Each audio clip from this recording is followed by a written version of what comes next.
आपके कानून में हमें किसी ने बताया था कि वहाँ लिखा है कि 100 गुनाहगार बच जाएं लेकिन एक बेगुनाह को सज़ा नहीं होना चाहिए।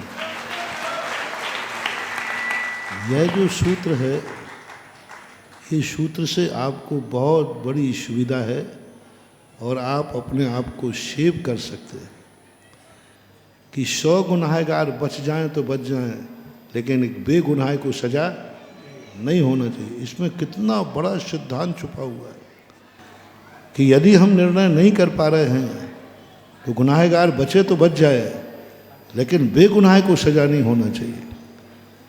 क्यों सुनी जाती है बहसें जब स्पष्ट रूप से मालूम है कि इसने अपराध किया है।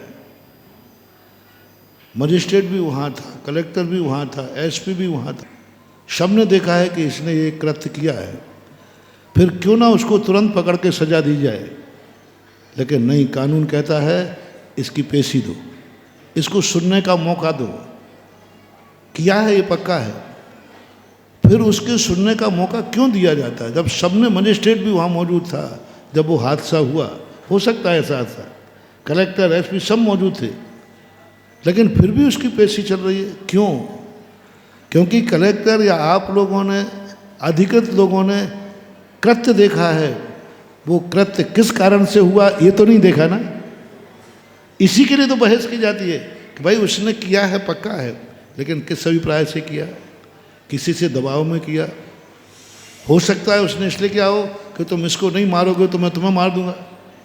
वो इनकाउंटर में क्या होता है, इनकाउंटर में आप दो शब्द, अभी एक इनकाउंटर के ऊपर मैंने बहुत बड़ा प्रवचन दिया था, जैन दर्शन से निकला है इनकाउंटर। तो ये जैन दर्शन से है जिसको हमारे शब्द हम बोलते हैं विरोधी हिंसा। विरोधी हिंसा हमारा साहित्यिक शब्द है, आपकी भाषा का इनकाउंटर है। यदि मैं सामने वाले को नहीं मारता तो आप पूछते हैं कि भाई उसको नहीं मारते तो क्या होता, तो वो कहता है यदि मैं उसको नहीं मारता तो वो मुझे मार देता। बस यही केस लूज हो गया कि नहीं। बस यही हमारे यहाँ विरोधी हिंसा है कि यदि मैं ऐसा नहीं करता तो हमारा नुकसान हो जाता है। यदि हम खेती नहीं करें, इतनी हिंसा नहीं करेंगे तो क्या होगा, हम मर जाएंगे, हमारा परिवार मर जाएगा, जनता मर जाएगी और महाराज भी ऊपर चले जाएंगे। क्योंकि हार कहाँ से लाएंगे। तो अब इनकाउंटर हो गया। पूछा गया कि आपने खेती क्यों की, देखो कितने जीवों की हिंसा हुई, आपने अग्नि क्यों जलाई, कितने जीवों की हिंसा हुई। तो सामने वाले को कहना पड़ता है यदि मैं ये नहीं करता तो मेरा नुकसान देख लीजिए क्या है। जब उसने नुकसान की लिस्ट दी तो जैन दर्शन कहता है इसको इनकाउंटर है, ये इसको बरी कर दिया जाए। तो ये सुविधाएं आपके कानून में आपके लिए बहुत बड़ी दी गई हैं। तो इन दोनों पॉइंटों पर आप अपने आप को सेव कर सकते हैं। फिर भी अपना अभिप्राय यदि ठीक है और निर्णय कभी गलत हो जाता है तो अभिप्राय को मुख्यता दी जाती है।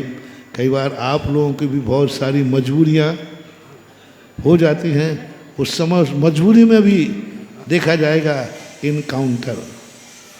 आपका मन नहीं है कि मैं ये करूं, लेकिन कुछ मजबूरियां ऐसी आ जाती हैं, यदि नहीं करते हो तो आप पर दिक्कत आ जाएगी। तो कर्म सिद्धांत कहता है गलत निर्णय किया है, इतने बड़े दबाव में किया है, यदि नहीं करते तो बहुत नुकसान हो जाता है। तो कर्म सिद्धांत कहता है इसको इनकाउंटर में डाल दो, बरी कर दिया जाता है।